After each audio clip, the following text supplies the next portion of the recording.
So hello everyone, आज का हमारा टॉपिक है linear differential equation. Linear differential equation भी जो होती है वो भी हमारा एक तरह से सॉल्यूशंस को फाइंड आउट करने के लिए हम लोग लीनियर डिफरेंशियल इक्वेशन का यूज़ करते हैं।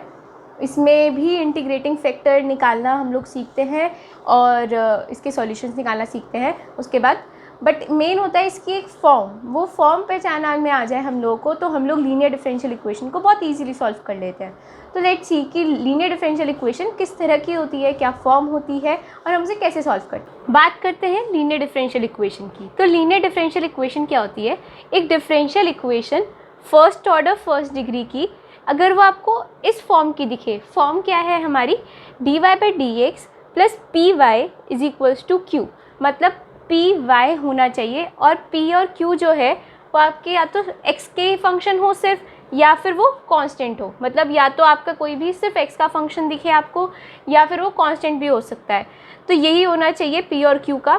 तब आपका इंटीग्रेटिंग फैक्टर हो जाएगा ई की power integration P D x. मतलब जो आपका पी यहाँ पर है उसी को ही हम डी एक्स मतलब एक्स के रिस्पेक्ट में इंटीग्रेट करेंगे और ई की पावर में हो जाएगा वो इंटीग्रेशन पी डी एक्स। तो सॉल्यूशन फिर आ जाएगा आपका y, हम x को इंटीग्रेट कर रहे हैं एक तरह से, तो y इंटू जो आपका इंटीग्रेटिंग फैक्टर आया इज इक्वल्स टू जो आपका q है उसको इंटीग्रेटिंग फैक्टर से मल्टीप्लाई करके उनका इंटीग्रेशन करेंगे विद रिस्पेक्ट टू x। तो मेन है बस इसकी फॉर्म पहचाना जो कि आपकी ये है dy by d x equals to p y plus p y is equals to q, जहाँ पर p और q आपके x के फंक्शंस हो या फिर कांस्टेंट। तो अब इसका एक क्वेश्चन देखते हैं। अब हमारा क्वेश्चन क्या है? dy by d x plus y by x equals to x square. तो हमें क्या फॉर्म क्या होनी चाहिए अगर लीनियर होगी तो उसकी फॉर्म होती है dy by d x plus p y is equals to q. मतलब जो y होना चाहिए वो सिर्फ एक सिंगल y होना चाहिए, मतलब वाई स्क्वायर नहीं, मतलब एक तरह से लीनियर में होना चाहिए y जो होना चाहिए हमारा, और p और q जहाँ पर x के फंक्शन हो या कांस्टेंट हो। अब अगर हम देखें तो y तो एज इट इज़ है और ये इसके साथ 1/x है, तो हम p एक तरह से हमारा 1/x आ रहा है और वहीं पर q आपका आ रहा है एक्स स्क्वायर। हमें यही चाहिए था कि वो p और q जो हो वो फंक्शन हो या तो x के, या फिर अगर यहाँ पे सपोज एक्स स्क्वायर की जगह यहाँ 1 होता, 2 होता, 3 होता, मतलब कोई भी कांस्टेंट होता तो भी हमारी लीनियर होती है। क्यों? फिर उसकी जगह वो हम कांस्टेंट लिख देते। तो हमारा क्या था, अगर लीनियर आ जाए ये तो हमारे इंटीग्रेटिंग फैक्टर क्या बनता है? इंटीग्रेटिंग फैक्टर इज ई की power integration P D x. अब आपने p क्या है निकाला 1/x, तो हम ये लिखेंगे ई की power integration 1/x dx। 1/x का आप जानते हैं log x, तो e की पावर log x। अब e की पावर log ऑफ कुछ मैंने बताया था तो वो सिर्फ वो फंक्शन वाली चीज़ आती है, तो इसका सिर्फ x आएगा। तो हमारा इंटीग्रेटिंग फैक्टर जो है वो आ गया आपका x। अब मेन है इसका सॉल्यूशन निकालना। तो अब देखते हैं इसका सॉल्यूशन कैसे निकालते हैं हम। तो सॉल्यूशन के लिए हम क्या कहते हैं? y। सबसे पहले हम लिखते हैं y इंटू इंटीग्रेटिंग फैक्टर। तो इंटीग्रेटिंग फैक्टर आपका है यहाँ से x is equals to integration के बाद आता है आपका इंटीग्रेटिंग फैक्टर जो कि है x इंटू क्यू आपने निकाला यहाँ से एक्स स्क्वायर, और इसे करते हैं integrate with respect to x, तो हम लोगों ने dx कर दिया। तो yx तो एज इट इज़ रहा, ये हो गया आपका x cube dx। yx as it is ये हो जाएगा x की पावर 4/4 प्लस c। ठीक है, अब आप इसे सिंप्लीफाई कर लो तो आप 4yx माइनस एक्स की power 4 is equals to 4c, ये आ जाएगा हमारा सिंप्लीफाई करके। इसे और सिंप्लीफाई कर दे तो 4yx माइनस एक्स की पावर 4, और कांस्टेंट के साथ एक कांस्टेंट है तो हम इसे c1 ले लेते हैं, तो ये आ गया आपका सॉल्यूशन।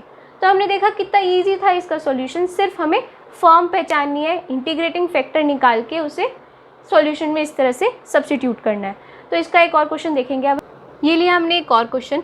अब ये है 1+x square dy by d x plus 2xy minus 4x square. तो अभी हमारा सबसे पहले मोटिव होता है एक तो dy बाई डी एक्स का जो कोएफिशिएंट है उसे 1 बनाना, और हम लोग इसे इधर लेके चल जाते हैं, थोड़ा इजी पड़ेगा। तो ये होएगा 1 plus x square d y by d x plus 2xy is equals to 4x square. ठीक है, अब 1 प्लस एक्स स्क्वेयर से सबको डिवाइड कर देते हैं, तो ये हो जाएगा d y by d x plus 2xy upon 1 plus x square is equals to 4x square upon 1 plus x square. ठीक है, अब हमें क्या चाहिए होता है, जो फॉर्म होती है वो होती है d y by d x plus p y is equals to q. Y तो हमें दिख रहा है, तो मतलब पी आपका जो बचा हुआ हो गया वो हो जाएगा, जो कि है 2x upon 1 plus x square. और हम यही कहते हैं कि पी जो होना चाहिए वो या तो फंक्शन ऑफ एक्स होना चाहिए या फिर कांस्टेंट होना चाहिए, तो ठीक चल रहा है। और क्यू होना चाहिए वो भी या तो फंक्शन ऑफ एक्स होना चाहिए या कांस्टेंट होना चाहिए, ये भी फंक्शन ऑफ एक्स आ रहा है, तो ठीक है, मतलब लीनियर है। अब बात करते हैं इसके इंटीग्रेटिंग फैक्टर की, जो कि हो जाए ई की power integration 2x upon 1 plus x square d x. अब इसे सॉल्व कैसे करेंगे, 1 प्लस एक्स स्क्वेयर को हम लोग ले लेंगे t, तो 2x dx हमारा आ जाएगा dt, वही चाहिए था हमें 2x dx, इसकी वैल्यू रख देते हैं हम लोग dt। तो ये आ गया इंटीग्रेशन e की power integration dt upon t। अब 1 upon t dt will be log t, तो इट विल बी e की पावर log ऑफ t, और e की पावर log समथिंग कुछ भी आता है तो वो समथिंग वाली चीज़ आती है हमारी सिर्फ, तो ये आएगा सिर्फ t, और t हम लोग फिर से सब्स्टिट्यूट कर देंगे, जो कि है आपका 1 प्लस एक्स स्क्वेयर। तो मतलब आपका इंटीग्रेटिंग फैक्टर जो आया वो आया आपका 1 प्लस एक्स स्क्वेयर। हमारा सॉल्यूशन क्या आएगा, सॉल्यूशन होता है हमारा इंटीग्रेटिंग फैक्टर जो कि है 1 प्लस एक्स स्क्वेयर इंटू हम करते हैं y से is equals to integration, integration में आता है आपका q जो कि है 4x square upon 1 plus x square into integrating factor जो कि है आपका 1 plus x square into d x. अब 1 प्लस एक्स स्क्वेयर से 1 प्लस एक्स स्क्वेयर कैंसिल हो जाएगा, तो हमारा बचा 1 plus x square into y is equals to integration 4x square d x. Simple हो गया अब तो ये बचा 1 plus x square into y is equals to 4x cube upon 3 plus c. Simplify कर देते हैं इसे, तो ये हो जाएगा 3 1 plus x square into y is equals to 4x cube plus 3c। वही 3c है तो हम इसे c1 ले लेते हैं, यह आया आपका 3 1 plus x square into y minus 4x cube is equals to c1। तो ये है हमारा इसका सॉल्यूशन। तो मेन बस यही है कि आपको सिर्फ फॉर्म पहचाननी है, अगर फॉर्म इस तरह की है तो हमारा ये ऐसे ऐसे हो जाएगा। दूसरे क्वेश्चन की बात करते हैं, या ये बात करते हैं अगर आपका ये p y is equals to q में ना हो तो क्या करना।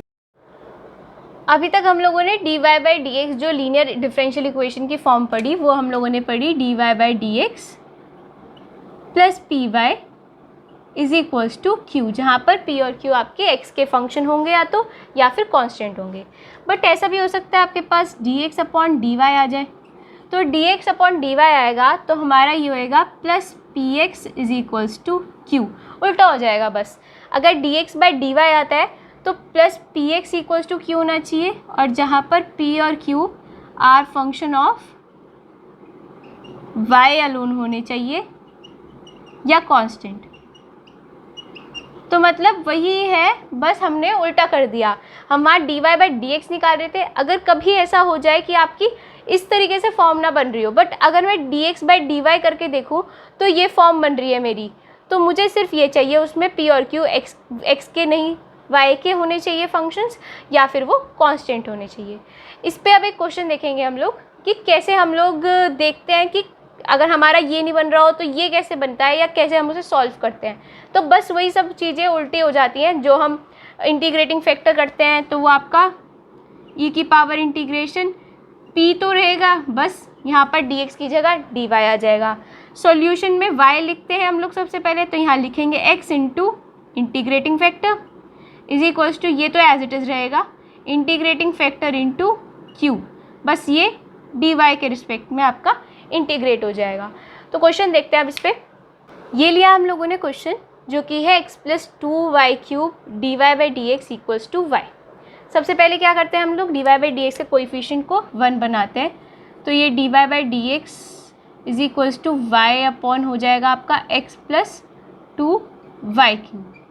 अब मुझे एक चीज़ दिख रही है कि मैं अगर मतलब x प्लस समथिंग कुछ चीज़ नीचे है, अगर ये सपोज़ ऊपर होती तो अलग अलग सेपरेट कर देते हम, एक x/y हो जाता, एक 2y³ अपॉन y हो जाता। तो मुझे ये चीज़ ऊपर चाहिए, तो ऊपर के लिए करना पड़ेगा, तो दोनों साइड हम लोग ऐसे कर सकते हैं रेसिप्रोकल, तभी ये ऊपर चला जाएगा। तो ये आपका बना x + 2y³ अपॉन y। अब बस मैं इसे सेपरेट करती हूँ, तो ये आया आपका dx upon dy = x upon y + 2y²। मैंने y से एक y कैंसिल कर दिया तो 2y² बचा।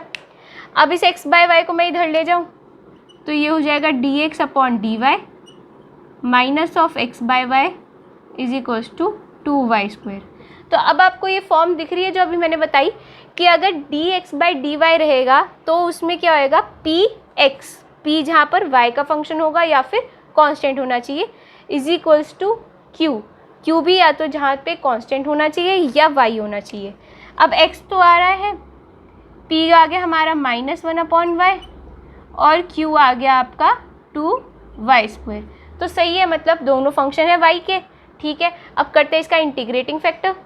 इंटीग्रेटिंग फैक्टर क्या हो जाएगा आपका, integrating factor is e⁻∫ p, जो कि है आपका -1/y, तो माइनस बाहर ले लेते हैं, इंटू dy होएगा।